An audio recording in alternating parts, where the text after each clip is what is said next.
여러분, 우리도 집 살 수 있습니다. 안녕하세요. 부동산 사기당했던 경입니다. 네, 오늘은요, 한번 서브프라임 모기지 사태에 대해서 리뷰를 한번 해보려고 합니다.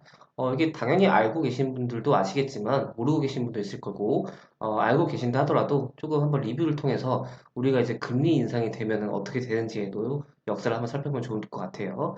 자, 2007년도 정도에 발생했고, 자, 서브프라임 모기지 사태라고 합니다. 이 서브프라임 모기지 크라이시스라고 하는데, 이 모기지는 쉽게 말해서 요 대출이라고 보시면 되고요. 네. 이 서브프라임이라는 것 뜻은 우수하지 않은 이게 좀 나쁘게 얘기하면 똥이라는 말로 표현하기도 합니다. 이 프라임이 우수한이라는 얘기인데 요 앞에 이 서브가 붙어버리면 안 좋은 의미가 되거든요. 그래서 서브프라임은 안 좋은 대출 위기다. 뭐 이렇게 대충 보시면 될 것 같아요. 뭐 크게 뭐 정확한 해석은 어려울 수도 있어도 아마 대충 의미가 그렇다는 겁니다. 자, 미국의 초대형 모기지론 대부업체들이 파산하면서 시작된 미국만이 아닌 국제금융시장의 신용경색을 불러온 연쇄적인 경제 위기를 말한다. 그래서 이 대출 론 대부업체들이 다 망하면서 차례차례 망해서 미국뿐만이 아니라 국제금융시장에 안 좋은 결과를 끼쳤다는 역사예요. 그래서 발단은 2000년대 초반부터 시작됐다고 합니다. 자, 2000년대 초반 IT 버블 붕괴, 9.11 테러, 아프간 이라크 전쟁 등으로 어쨌든 경기가 악화돼요. 여러분, 경기가 악화되면 소비가 줄고 돈을 다 안 쓰게 됩니다. 그러니까 이제 금리를 낮춰야겠다. 경기 부양책으로 금리를 낮추는 정책을 펼쳤어요. 자, 여러분들 금리가 낮아지면 돈 빌리기가 쉬워진다는 얘기겠죠? 그럼 여러분들 돈 빌려가지고 막 사업하고 뭐 이제 만약에 회사라면은 장비라든지 기술에 투자할 수 있겠지만 일반 국민 같은 경우에는 여러분이 금리가 낮아지면 뭐 하고 싶으세요? 돈 빌려가지고 좋은 뭐 음식을 사거나 뭐 그러고 싶겠지만 대부분 여러분들이 부동산이나 주식에 관심을 갖고 싶어요. 왜냐면 금리가 낮기 때문에 돈을 빌려서 이쪽으로 조금 자금이 빠져나갈 가능성이 굉장히 높기 때문이죠. 그래서 역시 이때도 경기 부양책으로 초저금리 정책을 펼쳤어요. 그러면 당연히 주택 융자 금리가 인하되고 그럼 사람들이 많이 돈을 빌려서 집을 사겠죠. 부동산 가격이 상승하기 시작했어요. 그래서 이 주택담보대출인 서브프라임 모기지의 대출 금리가 높은 상승률을 보이는 주택 가격 때문에 파산하더라도 주택 가격 상승으로 보전된다. 그러니까 금리가 오르더라도 그때는 집값이 계속 오르는 추세였어요. 그래서 금리가 조금 대출 금리가 만약에 막 1, 2% 되더라도 집값이 더 많이 오르는데 괜찮아. 집 오르면 팔면 되지. 뭐 이런 생각 때문에 이게 파산한다 하더라도 주택 가격 상승으로 보전돼서 금융회사가 손해를 보지 않는 구조여서 거래량은 대폭 증가했어요. 그러니까 다 돈 빌려가지고 집을 샀다는 얘기죠. 그래서 여러분들이 지금 집값 폭락론자분이라든지 이제 금리 올리면 대한민국도 망하는 거 아니냐? 뭐 이게 일본의 버블처럼 그렇게 될 수도 있다 보시는데 한번 보겠습니다. 그래서 서브프라임 모기지로 높은 수익률이 보장되면서 신용등급이 높은 상품으로 알려져 거래량이 폭증했다고 합니다. 하지만 2004년에 미국이 저금리 정책을 종료했어요. 자, 저금리 정책을 종료했다는 건 금리를 올렸다는 얘기겠죠? 여기 옛날에도 내용을 보시면 지금 2000년도 초반에 이렇게 어쨌든 여러분들이 생각하셔야 되는 게 경기가 안 좋으면 금리를 이렇게 내린다고 보시면 돼요.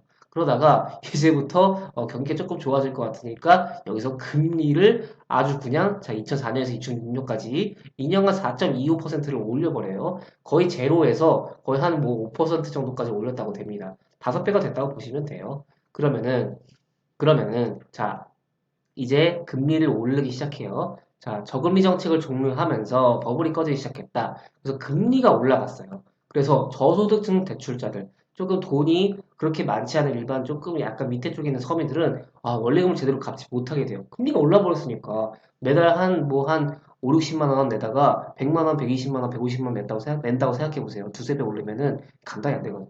그래서 이 증권화되어 거래된 서브프라임 모기지로는 구매한 금융기관들은 대출금 회수 불능 사태에 빠져 손실이 발생했고 그 과정에 여러 기업들이 부도가 났다고 하네요. 이거를 개입을 공식적으로 부정했고 미국의 대형 금융사, 증권회사의 파산이 이어졌다고 합니다. 자, 이것이 세계적인 신용 경제를 가져왔고 실물 경제에 악영향을 주었고 세계 경제 시장까지 타격을 주어서 2008년 이후에 세계 금융 위기까지 이어지게 되었다고 합니다. 그러니까 결론적으로 얘기하자면 금리를 낮춰서 사람들이 다 너도 나도 집 샀다가 금리 오르니까 감당 안 돼서 대출 회수 못하고 이래서 망했단 얘기예요. 그래서 뭐 역량이 이렇게 쭉 나와 있습니다.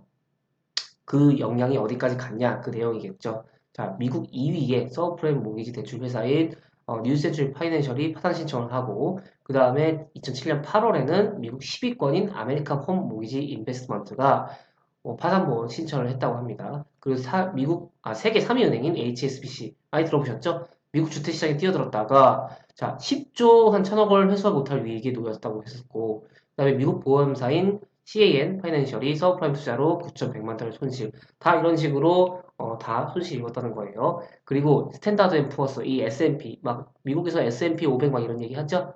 그래서 미국의 대출회사들이 성장세를 유지하기 위해 최근 수년간 신용도가 낮은 사람들에게 대한 대출 늘려왔다면서 부동산 서브프라임 위기가 자동차 서브프라임 위기로 확산될 수 있다고 보고서를 발표하기도 했다고 합니다.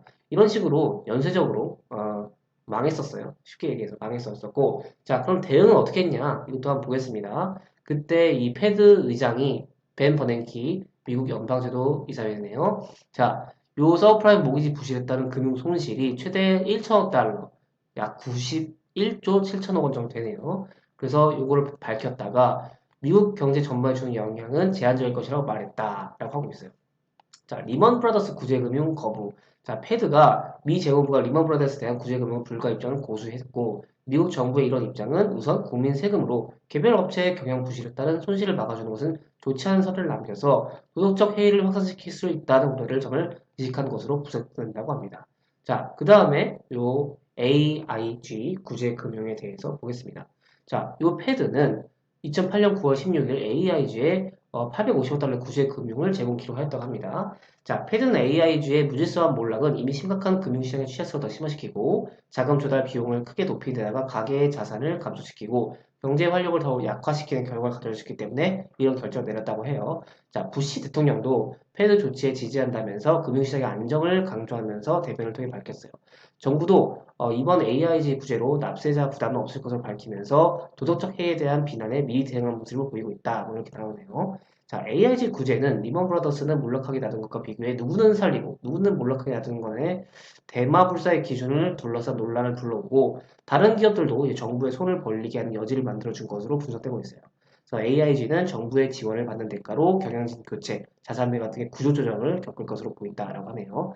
그래서 로이터 통신은 미 정부가 리먼을 구하는 것을 거부한 지 이틀 만에 AIG를 구제시키로 함으로써 대마불사의 기준을 어떻게 정하는지에 관한 논란을 불러왔다고 전했다. 뭐 이렇게 내용이 있습니다. 그래서 뭐 비판도 이렇게 나왔다고 하네요. 그래서 여러분들이 뭐 지금 금리가 이제 오르면은 이제 우리나라도 그렇게 되는 거 아니냐 그렇게 얘기하시는 분들도 있는데 당연히 이 금리가 올라가면은 갚는 능력이 부족한 사람들은 이제 힘들어질 겁니다. 그러니까 신중하게 선택을 하셔야겠죠. 그 다음에 금리 오르게 된 다음에 자 어떻게 됐습니까? 미국 부동산 가격 보세요. 쭉 올랐다가 약 2006년 지나고 요 정점 찍다가 그다음 폭락을 해버리죠. 그래서 이때 이후에 많은 사람들이 실업자가 되고 부동산으로 이제 날려버리는 그런 사태가 만들어졌습니다. 어쨌든 여러분들이 생각하셔야 되는 건 지금 금리가 앞으로 계속 올라갈 예정이죠. 금리가 올라가면은 일반적으로 그 대출금 원리 회수감이 부담이 되기 때문에 여러분들이 조금 생각을 잘 하셔야 되고 금리 오르면 주택 무조건 떨어진다? 또 그것도 일반적으로는 맞긴 하지만 아닌 경우도 있었어요. 또 그것도 나중에 컨텐츠를 만들어 보겠지만 금리 상승 때 주택도 같이 상승한 시기가 있었습니다. 그래서 여러분들이 뭐 구글링을 해보셔도 되지만 나중에 이것도 또 컨텐츠를 달아보도록 하겠습니다. 그래서 이 주택 가격이라는 거는 여러 가지 제가 있다고 말씀을 드렸죠. 자, 금리가 있을 수 있고 그 다음에 공급과 수급이라고 하죠. 공급과 수요에 문제가 있을 수도 있고요. 그 다음에 이 매수 심리도 작용을 많이 합니다. 그래서 여러 가지 복합적인 이 요소들이 가미가 되기 때문에 그 다음에 그 경제 성장률도 중요할 것이고요. 그래서 이런 여러 가지 요인들이 증가를 하고 감소를 하면서 다 부동산 주택 시장을 결정하기 때문에 여러분들이 대신에 지금 알아야 될 건 뭡니까? 금리는 오를 준비를 하고 있다. 전제 1.25%의 기준금리, 대한민국의 기준금리가 올해 말에는 적어도 2%까지 간다는 내용도 있으니 여러분들이 금리 인상에 대한 대비는 어느 정도 마음에 두셔야 된다. 이걸 말씀드릴게요. 네, 오늘 여기까지 진행하도록 하고요. 조금이라도 도움이 되셨다면 좋아요만 부탁드리겠습니다. 제작에 큰 힘이 됩니다. 그러면 다음 시간에 뵐게요. 여러분, 안녕!